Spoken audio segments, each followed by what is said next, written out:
Welcome to the New World Order Showcase Podcast. Your host, Jill Hart, the coach's Alchemist. Couldn't be more excited to have you join us today. On this podcast, we celebrate the champions of change, the up-and-coming life, health and transformational coaches who are fearlessly stepping forward to make a difference in the world. Get ready for inspiring stories, practical tips, and powerful moments that will motivate you to make a positive change in your life and those around you. We're happy to have you join us on this incredible journey as we dive into the world of life, health, and transformational coaches who are lighting up the path towards a better tomorrow.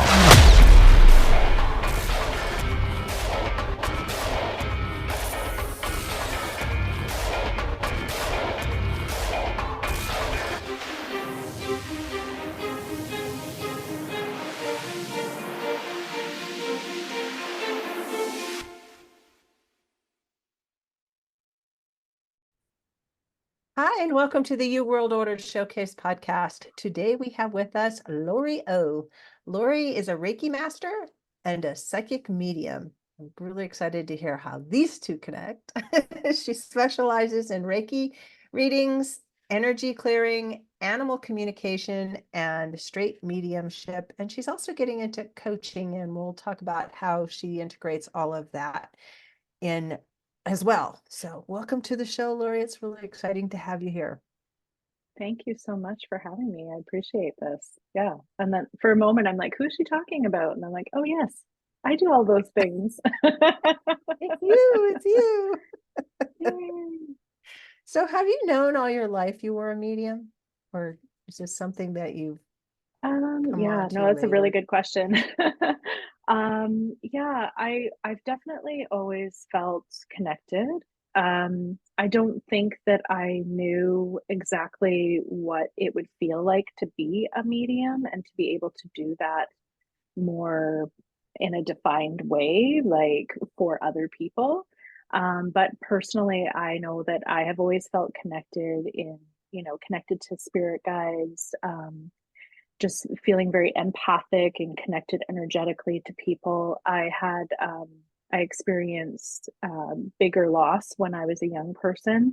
I lost a brother and a grandfather quite close together. And I feel like that was one of those like big events in my life. And I always felt them around me. And I always just had this sense that they weren't too far away. But I don't think at a young age I would have defined it the way that we try to define things now. And so, yeah, just as I developed and did various other things to get to mediumship, when I formally committed to the practice, I wasn't sure. I wasn't sure if I was going to be in a room full of quote unquote natural born mediums or if it was something that you could learn and develop and develop. So I think there was a lot of contributing factors to get me to that place where I could actually call myself a medium. But I do feel that there are so many people that do have pieces of it, whether or not they go all the way or they commit to it or really dive deep into it. I do believe that we are all connected and we have that possibility there for us. Send some light love to the chicken. So we just narrowly avoided disaster here. As we were talking before getting on the show, sometimes things happen. And in this case, one of my chickens had escaped the coop, blew the coop, and my dog was trying to lick it to death. He likes to put the feathers out. And fortunately, I got her back in there and all is well in the world. So. Wow. You did that very quickly. You handled that like a breeze. I'm a pro at it these days. She just sits down and lets me pick her up. I mean, it's not like I have to chase her all over the place, which I used to do. So back to the topic at hand, being a medium and being born with it versus a learned skill. Do you think we all have the ability to feel the other side or communicate with the other side? Yeah, absolutely. I don't know why you wouldn't. You know what I mean? Because like I'm not, you know, any different than anybody else. I don't think, in my understanding. But I have chosen to be committed to a spiritual path. It wasn't always mediumship, but I've always been, you know, working on clearing my energy and healing and being receptive and being a listener and tuning in to people's energies, my own energy, the energy around me. So I think, you know, is it nature versus nurture? Is that the expression? Like I don't have all the answers, but I believe that we're all connected, and so I choose to believe that it's all possible for all of us. Yeah. Yeah. Whether you want to or not, that's the choice, right? So yeah. Yeah, I can imagine that sometimes people would try to block it, but Hmm. maybe some are born with more of a propensity towards hearing from the other side and Hmm. than others. But I I I do think that it's something that you can I don't want to say learn, but Hmm. Hmm. tune into, I guess. I Hmm. don't know how you Yeah, would say that's how it. I describe it. Yeah, it's like tuning into it, right? It's a frequency.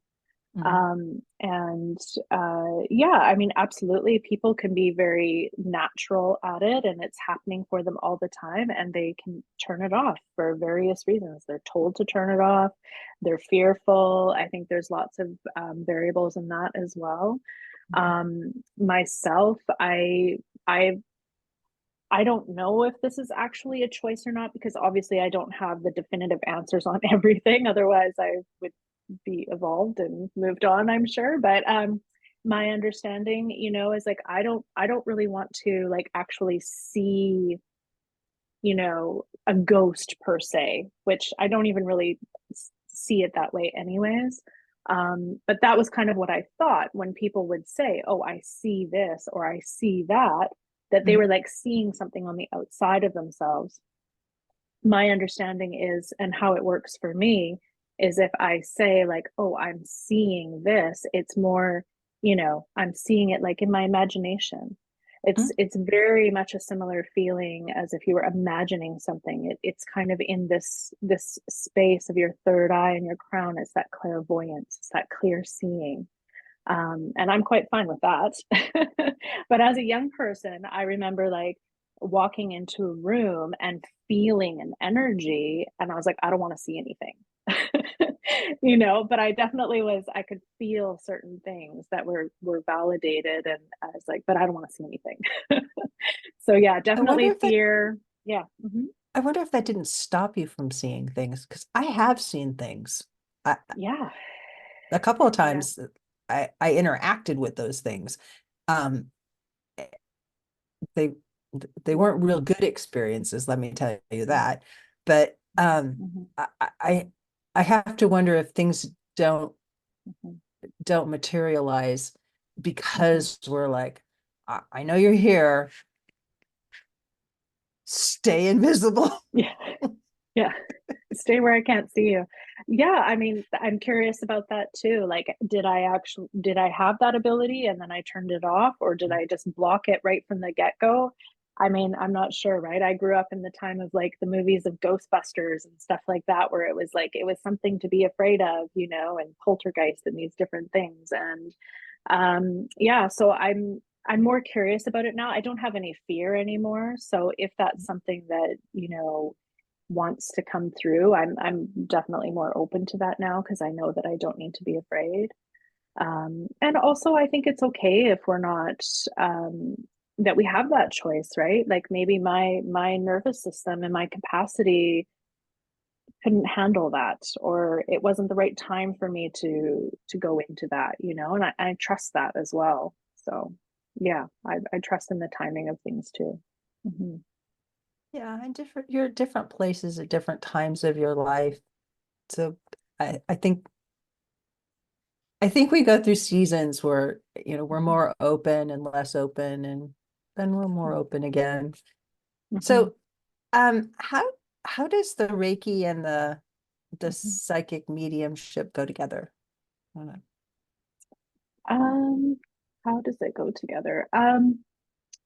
Well, I learned Reiki over 20 years ago. I guess it was a bigger spiritual awakening that was happening in my life. That's a term that I've learned more recently. I didn't know at the time. But I did a very deep dive into meditation retreats and spent some time in a monastery and was, just going inward. And then I was doing yoga teacher training and this sort of thing. And I was still feeling like kind of like an unease that even though physically I was doing well with the yoga and meditation I was learning so much and doing so much clearing. It's like I had an itch and maybe it was a nudge, and I found myself gravitating towards Reiki energy, and yeah, that's a fun story. But I could go a couple of different ways there, but I'm going to try to keep it connected to mediumship. So when I went into the Reiki learning, it just opened up so much for me. I had past life experiences. I met my mother-in-law, then my husband. It was so there was like a deep familiar, how do you say that? Like familial, like Familiarity. family connection. It's like I literally met my new Mhm. family through Reiki. So my mother-in-law became one of my mentors, and she is not about the labels. She's an artist, and she's like, the only rule is there is no rules. And so I just learned everything from her, which she wouldn't call it mediumship, she wouldn't call it psychic, but she did all of it. And so I think that it just opened me up to that. And my clairs opened up more. um, so how do they relate to each other? I think Reiki is really helpful in supporting the practitioner and going through because when you start to become a medium and you really start to develop and focus on that, there has to be this sort of clearing that happens, because when I show up to give somebody a mediumship reading, I need to be fully present. I can't bring all my baggage with me. I mean, it might still be there, but I'm kind of leaving it at the door, let's say. And I need to be fully present so that I can be receptive to all the information that's coming in and communicating it and responding to my sitter and all the multitasking that's involved. And so for me, I don't know any different. So it might be a little hard for me to pull this apart, but I feel like Reiki has opened me up as a clear and present channel, and it continues to do that. I still need to receive Reiki, and I still love facilitating Reiki for people, but I still need it for myself as well.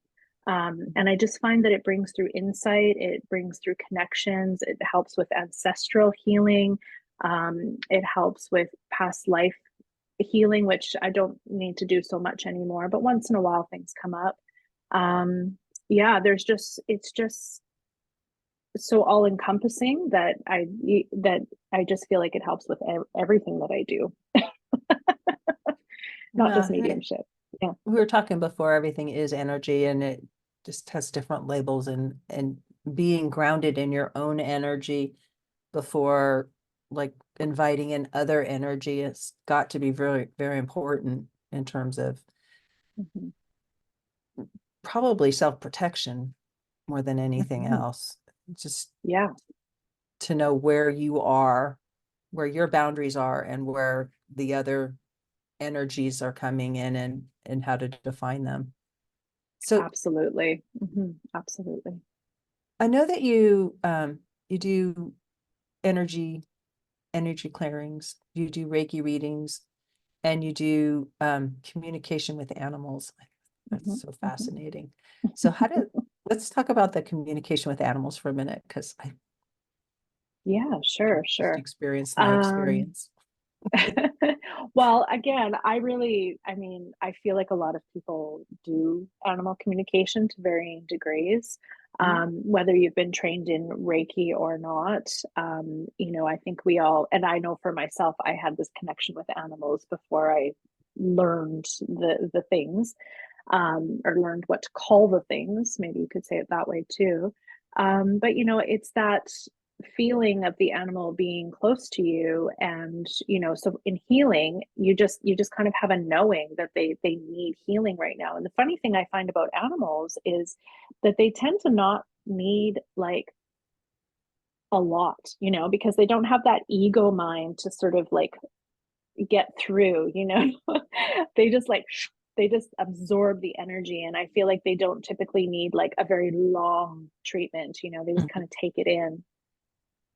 And so if you have animals, I think you kind of get that connection for the most part. For most people, they just feel that connection. They kind of know when their animal is off, or they maybe see, you know, maybe their animal is grieving, or you know, they're just not feeling well, or they're just kind of sensing what their animal is experiencing.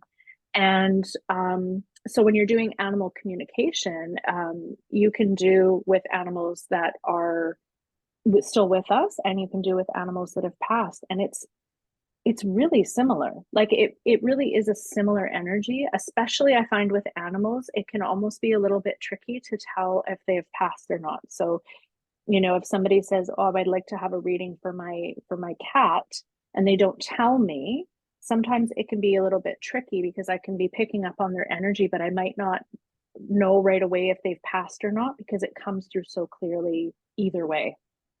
Yeah, so that's very interesting. So I'm able to do distance Reiki for animals, and offer them healing or animal communicate. I don't do a lot of mediumship animal communication.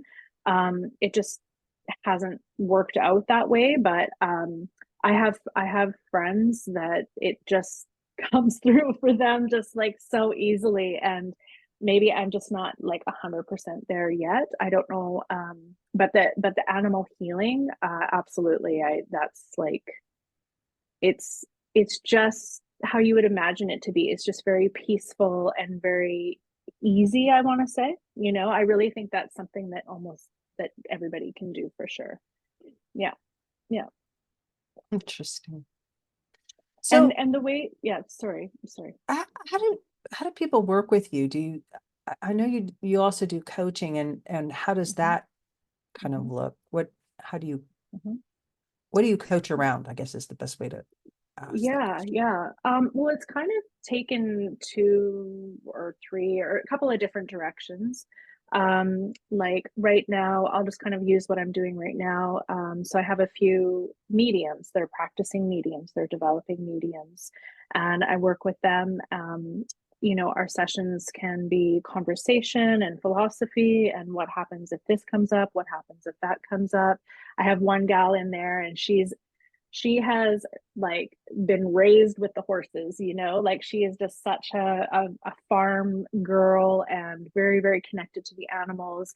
And like that is her dream, to do like equine therapy and really work with people and the animals together. And animal communication just comes through. We were teasing her the other day because she's like, I could just hear the horse speaking to me as if the horse was speaking to me. She's like, I couldn't even believe it. It was like they just said like a sentence to her, and she was just like really blown away by her own abilities. It was really sweet.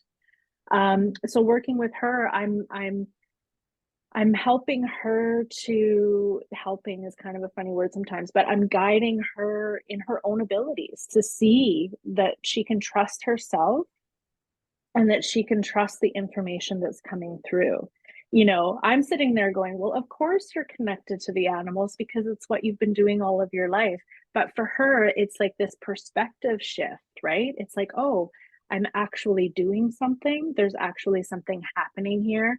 She's not just like going for a horseback ride. She's going for a horseback ride, but her horse is also kind of talking to her, and she's picking up on other people's animals. And so I'm there to like facilitate, hold that space for her and facilitate that learning for her and practice, and you know, finding people for her to practice on and that sort of thing. So she's one of the gals in that group. The other two are more sort of traditional like psychic mediums, where they're connecting into past loved ones. um And I'm also doing like one-to-one mentorship where it's, we just check in with each other, talk about all the things that are the person might be going through in their learning experiences, whether it's they're learning Reiki or they're learning mediumship or just kind of personal growth and development. Because that's the thing, right? When you start to declare, okay, I'm going to be a Reiki healer, I'm going to be an animal communicator, I'm going to be a medium. And again, I know those are all labels, but they all kind of go together. What can happen is then you go through this, your own kind of personal healing experience. So there's kind of help and support in that way as well, and just building community. Creating a space where people can talk about these things, like I think that's a really big piece where the people can feel seen and heard and understood, so that they can really let that part of themselves come up to the surface. Yeah. That's really interesting. And I would imagine that many times people who have gifts, and some people are more tuned in than others. And they might not realize how unique they are in that. Like the gal that speaks to animals or to horses, I mean, she probably thinks everybody does this and doesn't recognize how unique the process is to her. Mm-hmm. Exactly, because it feels so natural to her. It's something that she's Right. always done. Yeah.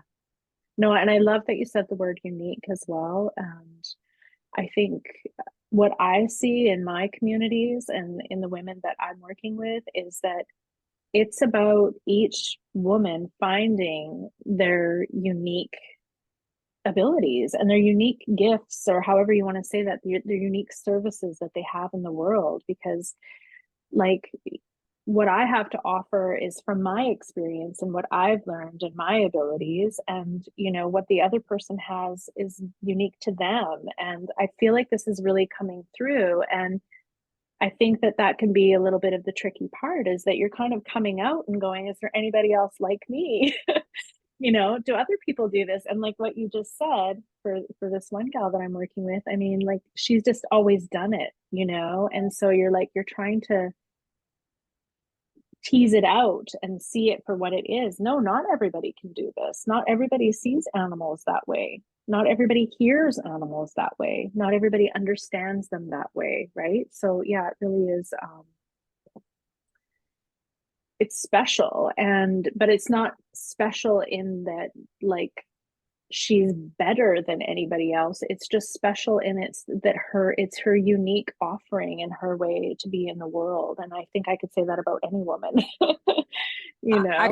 I would have to agree with you. Every single person, even though I know there are other people that communicate with animals, there are others out there that I know of, but everybody does it in a unique way. No two people do things exactly the same. They may use the same sort of modalities to affect change in others, but the way it happens is always unique.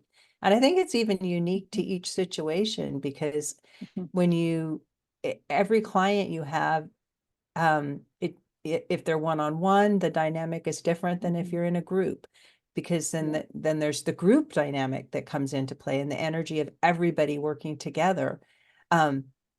It's so interesting to me. Yeah, it is. And I now, like, when I'm teaching Reiki, that's exactly what I say to people. I'm like, how Reiki is going to look for you is going to be different than how it's going to look for anybody else, because what it's going to do is you show up and you're like, okay, I'm ready to learn this thing. I'm ready to be tuned in. It's going to tune up or amplify whatever it is that you already have kind of going.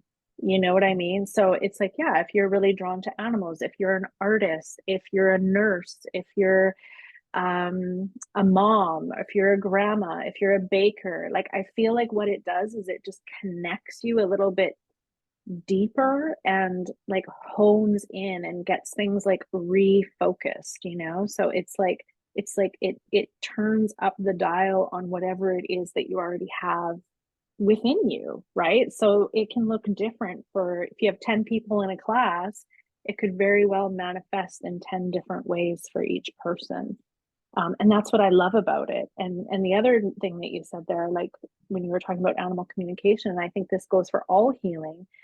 And this is what I love about Reiki, and which can also be a difficult part to define Reiki, is it's going to do whatever it is that you need in this moment. So if I have 10 Reiki sessions booked for the year, it's each one is going to be different depending on what I'm going through. If I have physical ailments, if I'm going through an emotional shift, if I'm mentally stressed or fatigued, or I'm just in balance, but I just need a little boost, or whatever it is in the moment that you need, that's what the energy is going to do. Yeah. It kind of reminds me of, the radio where you tune in the station and then Totally. you can turn up the volume or down the volume. And Reiki is like you found the station, but you maybe need to tweak it a little bit and then deal with the volume. See what. Absolutely. And I think all of us are going through that right now, whether they're into being a light worker or not. I think that we're all getting this sort of tuning in our heart spaces, because our hearts are like transmitters. And I feel like that tuning in is getting stronger for a lot of people, and just letting go of old thought patterns and old conditioning, and really seeing like what no longer serves and what they do want to focus on and what their heart's desires are, and letting themselves be more led by their heart. Like, I think that's for everybody.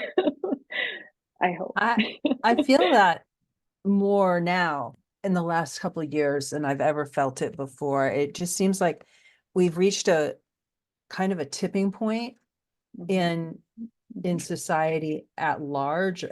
And this is a worldwide phenomenon. It's not like in just one country or another. It's everywhere, where people are really feeling like they want to be seen. They're recognizing that they have something to contribute, and they maybe aren't sure how that looks, but they're starting to wake up to the idea that life was meant to be more than you grow up, you go to school, you get a job, you retire, you watch television for 10 years, and then you die. I mean, I don't think we were created for that. We were created to have an experience. We talk about souls having a human experience, or spiritual beings having a human experience. It's being able to tap into the other energies that are around you, and the heart's transmitting.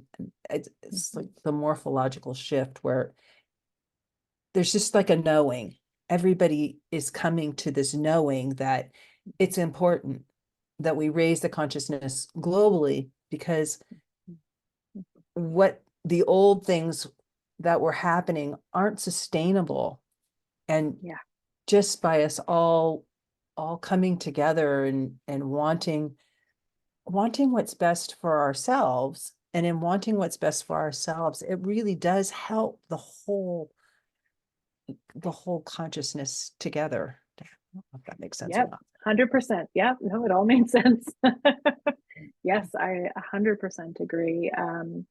I led a new moon circle this morning, and that you can feel that when you gather together with that intention of meditating and healing and taking in the energies that are just happening at this moment. And we were talking about that exact thing of like, if I come in with my light and who I am and where I am and all of me just the way it is, and each of the other individuals do that, then we're creating a new light, or we're creating one light, or however you want to see that. But it's like we all get brighter, and it's unmistakable now. I think once you feel that, like you can try really hard to turn it off, but it's almost like it's more effort at this point. And I feel like that's what you're saying about this tipping point, is like people are like, that way kind of made sense, but never really made sense. And now I'm like, I'm being like, it's like you're kind of just being swayed way over the other way. And then there's so many people that are kind of going, well, now what? Like, I'm curious if you see this as well, as like, I see so many, mostly women. I'm sure these things are happening with men as well, but I just work mostly with women, and they're going like, I can't do the other thing anymore. It's their job, or it's how they were running their time, managing their time or whatever. And they're just like, I can't do it anymore. And so they're trying to like, what's the new way? And there's this kind of in between space that's really exciting, because that's where all the potential is. It's like, okay, now we can actually create things in a different way. And they So, are being created, and it's almost like you reach a point where it's just like, no, I'm not doing that. I choose to do something different, and I choose to take whatever the consequences are. And you can always make different decisions.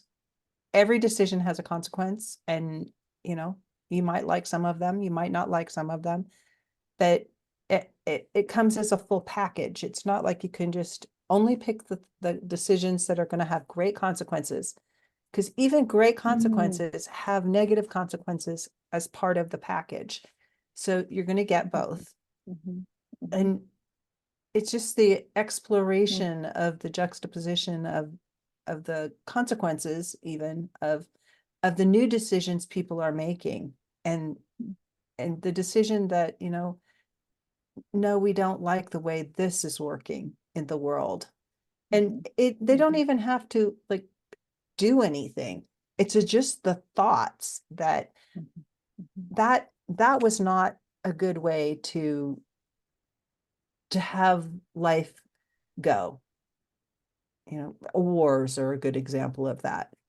We get dragged into, as a country, into wars. They're just people. yeah. People are being affected by this, and they didn't really have a lot of say in it. It's like, not everybody in a country thinks one way. They're all just individual people. Like, they have ideas, they have families, they have jobs, they have desires and aspirations. And I think that as more people are like open to the idea that, I don't feel like I have to take sides. I can just love individuals. I can accept them as they are. And the more people that do that, the less energy there is available for all of this negative stuff that happens, because a certain group of people are like, they want these consequences because it enriches them in power and in money. Yeah. And I feel like the irony of that is that they're usually the smaller group. Like, it's usually the majority that doesn't want that way, but yet somehow the smaller group has obtained whatever level of power that they needed to have to be able to do that. And everybody else is going, well, wait, we're the majority and we don't want that. So they're thinking we don't want that, instead of, I want this instead. And that's where the shift has happened, is people are waking up and saying, hey, I want this. This is much better. And as you focus on this is much better, you start bringing it into your life. It's really the secret of manifesting anything. Absolutely. On it. Well, and I don't know if this quite goes with the bigger example of like the war piece, but I think within ourselves too, we have, just, I like the way you were talking about consequences, and like not always doing the thing just for the positive consequence, but sometimes you have to say no to the thing, even though it might be kind of messy, let's say. But there's so much power in just saying, you know what, I'm done doing it that way. It's just doesn't serve me anymore. It doesn't serve anybody. I don't like it. I don't want to do it that way anymore. And then maybe you do have to sit there for a minute in not knowing what's the better way, but at least we can say, no, we're not doing that anymore. So, but I think people I agree with you. I think it's happening more, and people are realizing that it is individually makes for collective, right? So if individually we're all going, okay, we're done with that, we're not doing it that way anymore, it's gonna manifest collectively, right? Yeah. Yeah. And Yeah. it's so amazing to me. And I think It that is. people like you actually facilitate this because you offer a glimpse into the energy that's at work around us, and Mhm. and knowing, past lives and soul Mhm. contracts and getting Mhm. messages from the other side, and hearing, understanding that you do have spiritual guides and you do have other powers that you can call Mhm. on to. I don't, everybody has different names for them, but Yeah. they exist. They Mhm. they are real entities, and Mhm. they are Mhm. here to help you, and they're standing by. Operators are standing by, as they used to say. Well, exactly.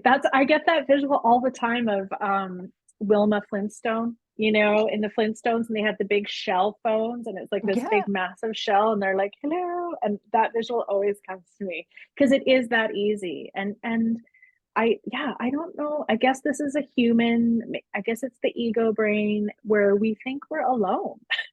And it's like, no, actually, like you have a whole team around you. You are not alone, and you can feel them just kind of naturally, or that just knowing that they're there, and or you can call them in, and I still need this reminder sometimes, like if I'm, especially when I'm going through a hard time, ironically, for some reason, that's sometimes when you forget that you can ask for help. And thankfully, I have good people in my life that say, ask for support. Ask for support for the person that you're worried about. Ask for support for that person that needs healing. And we can do that for anybody. Like if we, hear something hard has happened to somebody that we know through somebody else or whatever, it's kind of, there's distance. We can still say, oh my gosh, I'm just sending them so much love and support, and you can just like, I hope that they feel supported. And there's so much strength in that intention, and it connects us as well to that compassion. Yeah. And it absolutely works. Intentions, that is a scientific fact.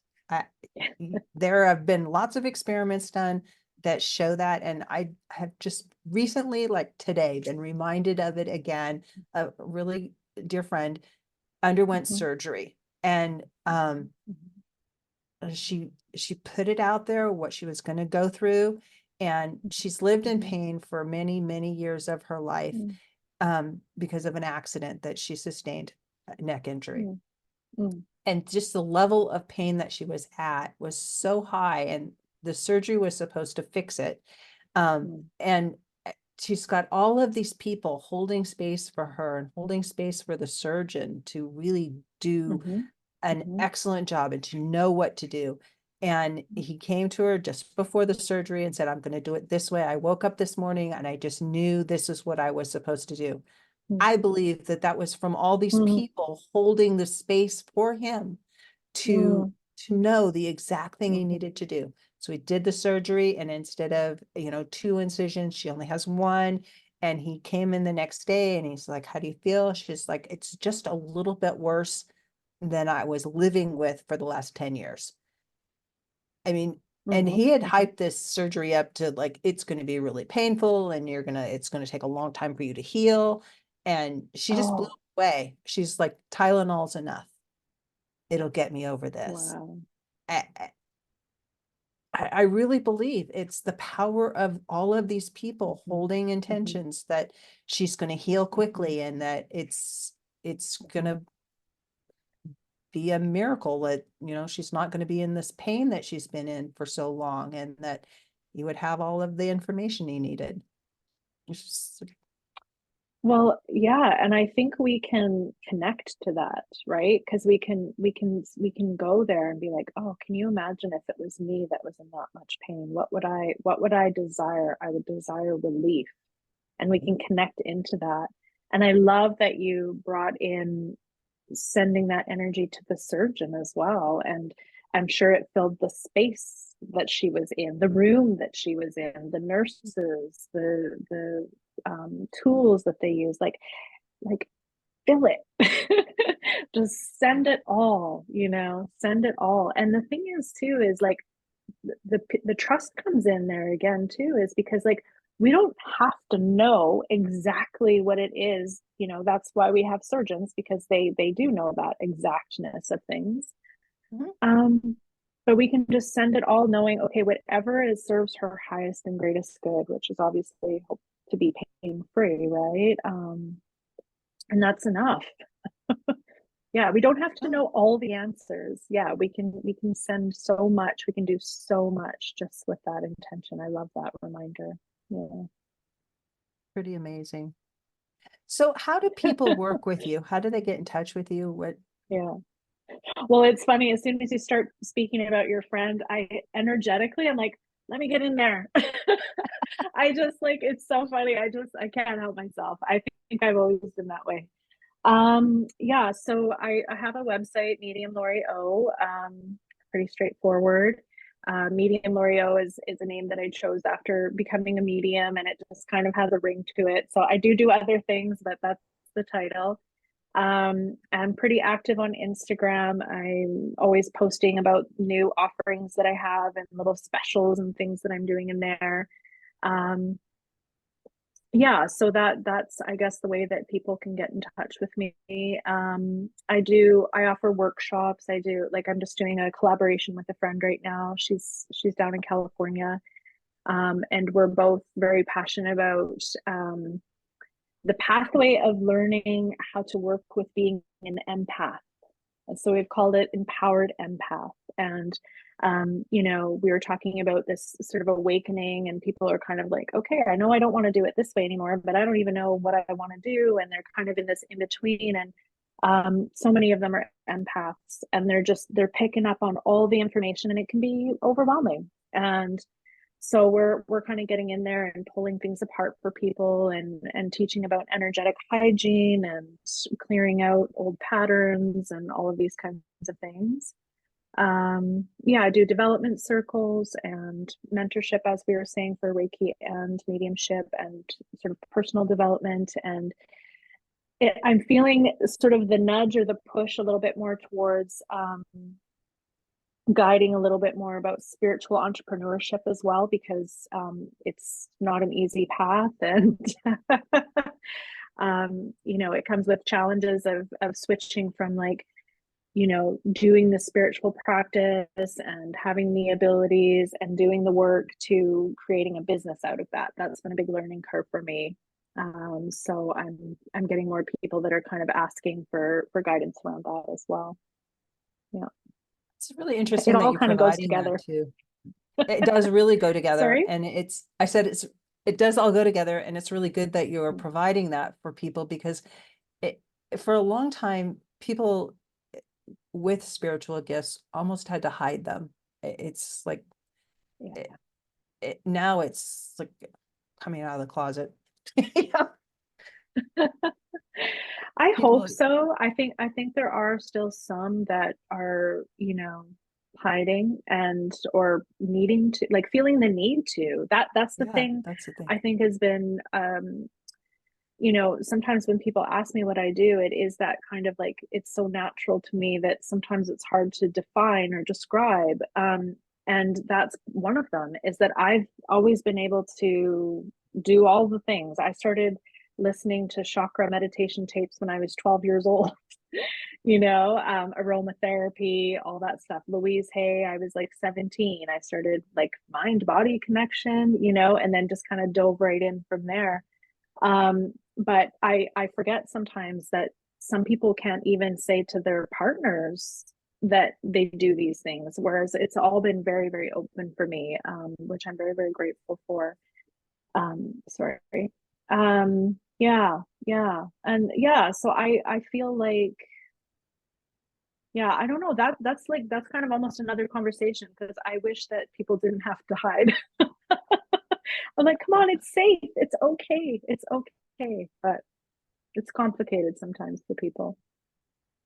So if you're out there and you're feeling lonely, talk to Lori.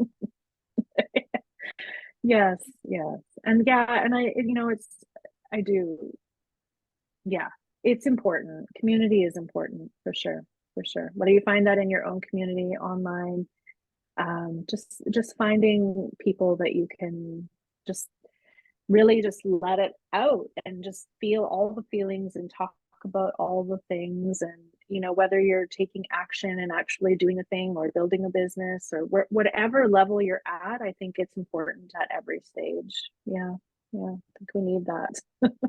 I think so too. So, Lori, what's the one thing that you hope the audience takes away from our conversation today? I I feel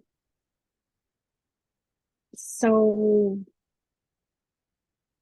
like I want people to feel empowered. I want people to feel empowered, that they can turn inward and they can go in with love and confidence and just really like getting to know yourself more. I feel like there's so much power just in that. If that is the only kind of spiritual practice that you have, is spending time with yourself, listening to yourself, listening for guidance, journaling, sitting with a cup of tea and just being like super mindful, or going in the garden and just really feeling. We didn't even talk about nature. That's another big passion for me, but like, getting your hands in the dirt or touching that tree, any little things that you can practice for yourself to get to know yourself better. I hope that everybody takes any amount of time, big or small, to do that for themselves, because it's just, you really can release a lot of anxiety and fear and worry just in feeling more connected to yourself. And then that can lead you to feeling more connected to everything. Yeah. I think it works back and forth. Thank you so Yeah, much. exactly. Thank you so much for joining me today, Lori. This has been amazing. Oh, thank you so much. I loved it. Loved it. Thank you so much for tuning in to another empowering episode of the You World Order Showcase podcast. We hope you've enjoyed hearing from our incredible life, health, and transformational coaches who are making a profound impact on the world. Remember, change begins with you, and you have the power to transform your life and the lives of others. If you want to take that next step and unlock your true potential, visit thecoachesalchemist.com, where you can find the 3 ways we can help you for free to spin your talent into gold with clarity, a system, and a plan. Don't forget to hit the subscribe button so you never miss an inspiring episode. And if you enjoyed today's show, we'd greatly appreciate it if you could leave us a review on your favorite podcast platform. Your feedback means the world to us and helps us reach more people with our positive message. Stay connected with us on social media for updates, behind-the-scenes content, and upcoming guest announcements. You can find us on Facebook at the You World Order, or simply visit thecoachesalchemist.com.